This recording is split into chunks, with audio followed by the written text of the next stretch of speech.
What's up guys, Johnson here, and today I have another ranked gameplay for you guys. This time I'm playing as Johnson, and my emblem is slightly different for Johnson than for most of other tanks or other favorite heroes. In this case I'm using Brave Smite as my tier 3 trait.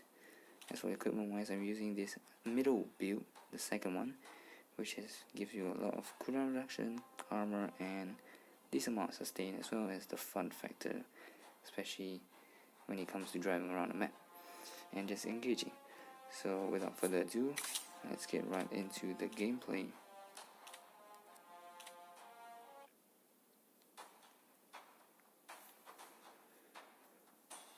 So in this game I'm playing in a trio with Bane and Fanny. We have two public players, Joy and Kagura. So I'm playing as Johnson as the main tank, we Assassin Fanny, and we have a Fighter Bane as well as a Fighter Jawhead and a Mage Kagura.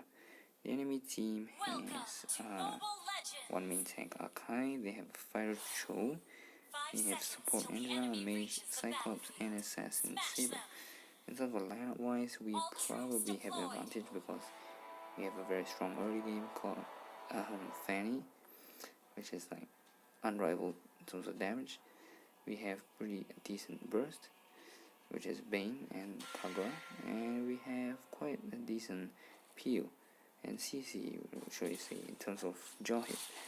And here you can see that Bane and I is going for the clear this wave, and right after that I decided to come over and see if we can take this enemy jungle, and Bane managed to do it. Unfortunately, I'm already stuck here. So yeah, it turns out there are quite a lot of people that arrived here, and we're just gonna die, unfortunately. Bane managed to get a kill onto Saber, but I guess that's all that's gonna happen, and both of us are going down because we had like 4 people there, I believe. Yeah, it wasn't really the nicest thing, and we got kind of tilted because like, why are there so many people there? And then we had this small little argument where it's like, Bane was saying, "Oh, come on, what the fuck are you doing? You just overstayed there, just take the buff and leave." And I was like, "Come on, didn't you see that? I just literally just threw my spanner after he got above. I tried to back off, and I mean, just had too much crowd control, and we're just like, yeah, there's no way I could back off. Not with my Petrify as my barrel spell. If I had Flicker, maybe it's a different story, but I didn't have that." So anyway, going back to lane, we managed to get this crab, or should I say the gold crab, which is going to be a pretty big deal. Yeah, we're trying to get enemies as low as possible,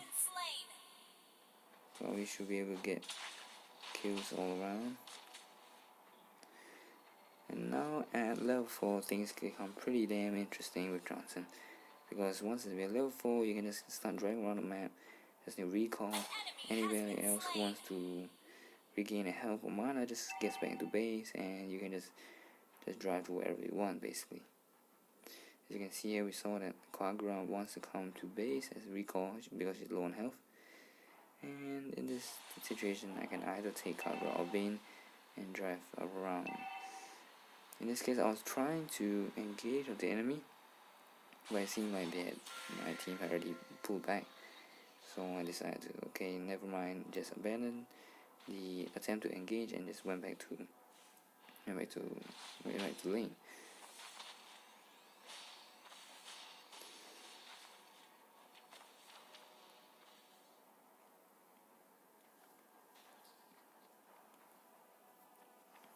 One of the advantages of Johnson is that you don't really have to build a lot of magic resist, even if the enemy has quite a lot of mages, or should I say quite a lot of magic damage sources, because ultimately armor contributes to your shield, and the more magic resist you build, the less armor you have. Of course, it doesn't mean that you should not build any magic resist at all, but anyway, here we're going in for an engage once again, and it doesn't really matter if you're on a solo engage, because as long as your team is there behind waiting for you, once you lock onto their target, when you land that perfect ultimate, or should I say a decent ultimate with the stun radius, you probably get it.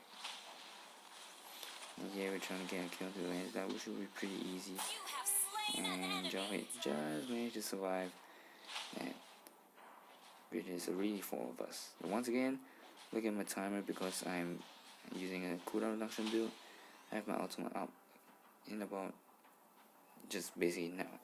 So I'm gonna recall once again to get my maximum speed out of my ultimate and just ping for engage once again. This time Chou has retreated to base to regen, so I decided to take him with me and I decided to engage onto Chou. And with that, there's not really no way that Chou can escape, and that's really one of the strengths of Johnson. His engagement is just really out of this world. You can really never really tell when he's actually coming along, other than the fact that you just see that he's disappeared from the map.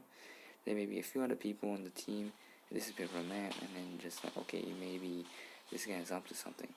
So you just really have to be careful and play it easy. In fact, I challenge you guys can just take a look, take note how many times I actually just recall to base in this game, because I'm just dying to use my ultimate.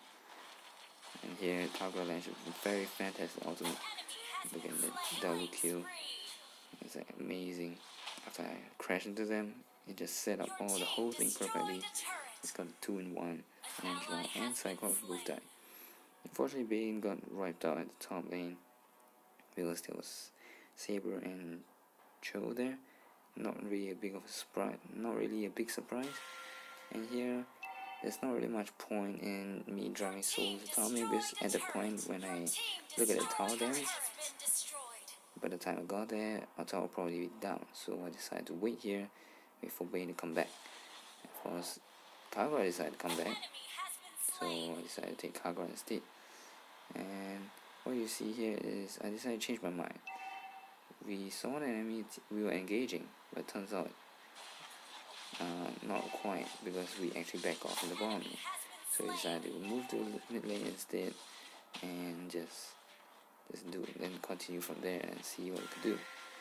Of course, what you need to notice is Johnson is tanky, but not really the most tanky tank. He's only really tanky once you get your armor up and you get a passive, and that passive is probably one of the most amazing passives in the world for a tank, I guess, because it just helps you allows you to tower dive and do a lot of stuff. Pardon my crazy driving there, because I was trying to look at the map. And so yeah, just one suggestion: don't look at the map while you're driving, because it just takes your focus off the things for a while. It could have been fatal. Fortunately, I didn't crash it somewhere else in the case where I didn't want to engage. Fortunately. One more thing to note about Johnson is just don't engage if you did not engage with ultimate. So your ultimate is probably a key engage. If you don't use your ultimate engage, you're probably not gonna have probably won't have a decisive engage, and you won't be able to get that swift advantage that will help you to gain a swift victory over enemy, and then you might incur some casualties here and there, like some of your allies might die along the way, which is definitely not what you want. And here I'm just trying to recall back because I'm pretty low on health. And as for Johnson, as long as you have an ultimate, the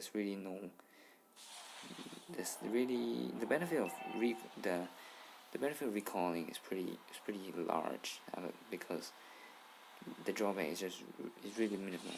As you can see, Bane was really in trouble at this point, so I decided to just ram in, and we managed to trade out 1-for-1, even though Bane was on number 1-3, because for timely help. In fact, I think if I managed to get it a little bit earlier, Bane might have survived. But the fact of the matter is that Bane probably shouldn't have engaged at the point. But let's not go beyond that. So as you can see, Cyclops was just chasing Fanny, and we know that at that point I made a decision. Right, there wasn't really a way I could save Fanny, so I decided just ignore Fanny and just back off. And that's the way you try to prevent casualties, because and sometimes you can't engage all the way. So you know that your attempt might be futile, and in order to just avoid all the potential shit, let's say, try to avoid all the worst case scenarios, I guess, because it's better to stay alive than to die in any case at all. It doesn't really matter what case. It's just better to live than die, because when you live you get a farm and you get to do a lot of other stuff that is way more impactful than if you were to die, of course. And if you can see, I just came right at the right time. Managed to save Chou from dying.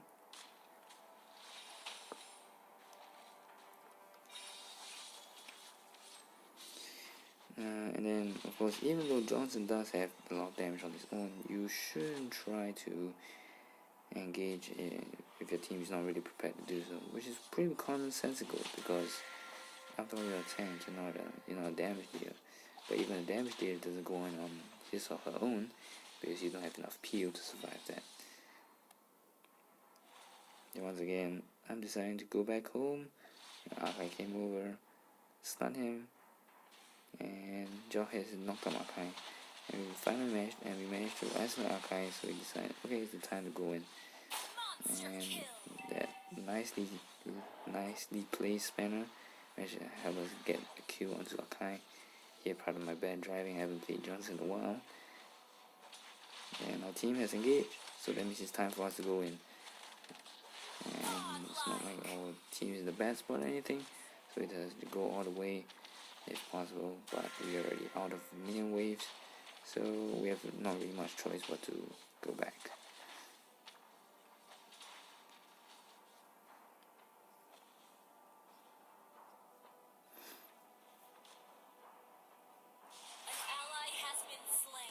Once again, every time I go to base, I just use my ultimate, because I just wanna see if there's a way to get a kill. As you can see right here, I just ran into Saber, and Saber just instantly disappeared. And we're just laughing about it, like, haha, Saber, you thought you got away, right? Too bad. So anyway, back to the gameplay. Once you get your first 3 core items, Dauntless Eyes, Oracle, and Blade Armor, you are really tanky. And there's not really much people can do to you, especially if you're farm compared to the enemy team. Because with this amount of armor, you would pack a huge punch as a tank with your skills that really depend on the amount of armor you have. Here I can use ultimate onto Fanny, but the enemy team is not there, so there's not really much point for me of disrupting Marquez ultimate, other than the fact that Johnson doesn't really disrupt Marquez ultimate, it just locks him in place, which is often not good enough. And you can see Chou has grossly overextended. We're just gonna punish him with Johnson's ultimate. And so, as I was talking about Johnson, I almost forgot to mention that Johnson is really one of the best punishers for overextending, because his ultimate is just a killer. If you overstand a little bit, as what some people tend to do, especially if you're playing some heroes that have a very easy escape tool or high durability. For example, like when I play Chou, I tend to overstay my welcome a little bit and then just dash out, because I'm just like poking fun at them because I know that I can escape. But of course, with Johnson, you really don't have that luxury, because you just have a crazy fast engagement, which is not really possible to avoid, and it's just really not much way. If you try to play around with Johnson, it's going to whack you very hard, especially with the experienced Johnson players who probably are better than me, who don't even need to do a cooldown action Johnson build to play well. But I play cooldown reduction Johnson for a reason, because I know that if I mess up, I always have a backup ultimate in time. As you can see here, I just overstayed my welcome. I was like, yeah, sure, I'm alright, and I died. Nothing much to say here. I don't think that I just overextended.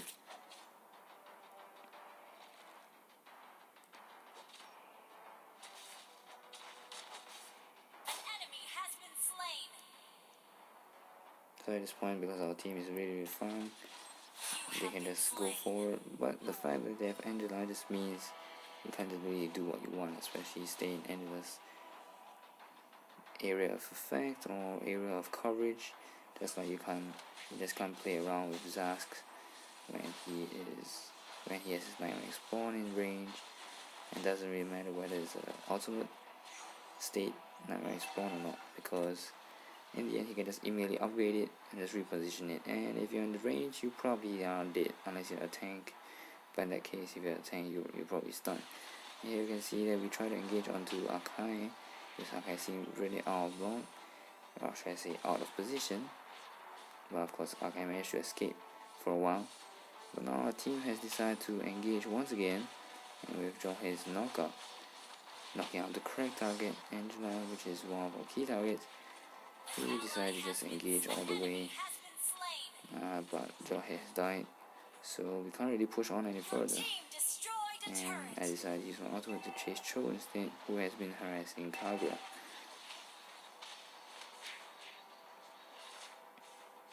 And of course in this phase, Chou has kind of not really realized what's going on, and he's just playing around. Fortunately for him, he had a flicker, which allowed him to get away, as well as Angela's support ultimate, which managed to get him out just when he was just on the verge of death, let's just say. Of course, now we know that Angela doesn't really have an ultimate, because Angela has used it on Chou to save him. So in this case, we are pretty good to go in terms of the engage right here. But of course, what's holding me back is because now my home team is in vicinity of the team fight should happen at that point. Because you can see that Fanny is far away, but you know Fanny can come at a moment's notice. But Jawhead, that's the problem. Jawhead is too far ahead. So at this point, I decided to recall back, take a look, and reevaluate the situation, and see if we can go forward in a different manner. Of course, at this point, I'm actually waiting for Bane. I was hoping that Kagura just move on our own. I guess Kagura didn't really get the idea. So I just took Bane with me, and we drove off. Looking for against once again. Didn't manage to land our AoE ultimate onto anyone. No, that's okay. We just need to engage. Here it seems Fanny has been pinned on the wall. It seems like a horrible situation for us. Unfortunately for us, because our team is really farm, and Fanny is like exceptionally farm. Not the most farm in the game though, because it's Bane. Fanny managed to survive, and here you see the amount of damage inflicted just by ramming into Saber. And at this point, we're just almost certain to end the game right here, because we have a lot of troops coming in, or should I say minion waves coming in, and the enemy just has 2 people alive. So just decide to go all in, and that will be the game for us. GG well played. I hope you guys enjoyed this Johnson trio gameplay. Just a little insight into how I normally play Johnson, which is the crazy recall base ultimate engage, then rinse and repeat, and you get an MVP somehow because you just assisted so many fucking times or killed so many fucking times by driving around the map, and the enemy team is probably like just fed up with it already. So this is my Johnson trio gameplay. I hope you guys enjoy and gain a little bit of insight as to a different way to play Johnson, other than the conventional just tank him all the way and make him as thick as possible, and just make him survive the team fights. Mine is a little bit of a aggressor role. You don't really stay around in team fights a lot. You just engage where it's a good timing, get this over and done with, and just get the fuck out of there. So yeah, this is Jonathan signing off. I'll see you guys next time.